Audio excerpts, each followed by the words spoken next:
নিন্দা জানাচ্ছি।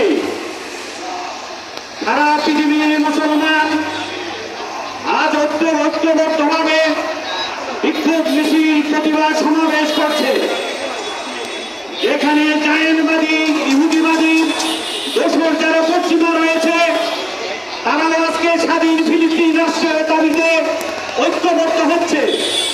যদিও আমরা মনক্ষুণ্ণ হয়ে বলতে পারি যে আরেক বিশ্ব এখনো কমে আছে, কিন্তু বাংলার মুসলমান এখনো জাগ্রত হয়ে আজ সারা দেশে প্রতিবাদ মিছিল বের করছে।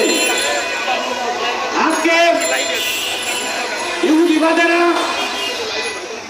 শিশুদেরকে না খাইয়ে, মানুষদেরকে না খাইয়ে তারা আজকে নির্যাতন করছে। এটা কোনো বীর পুরুষের লক্ষণ নয়। রক্ত মারিয়ে, রক্ত প্রবাহিত করে মুসলমানদেরকে না খাইয়ে এটা কোনো সাহসী মানুষের, সাহসী দেশের পরিচয় হইতে পারে না। এটা কাপুরুষের লক্ষণ, এরা হিংসার লক্ষণ, এরা কাপুরুষতা করে, এরা মুসলমানদের রক্ত নিয়ে হুমকি খেলছে। আজকে আমরা এই বিক্ষোভ মিছিল থেকে প্রতিবাদ করছি। কোনোভাবে ফিলিস্তিনকে দখল করতে যেতে হবে না, যাওয়া যাবে না ইনশাআল্লাহ। আগামী দিনেও আমরা এভাবে প্রতিবাদ সমাবেশ করবো।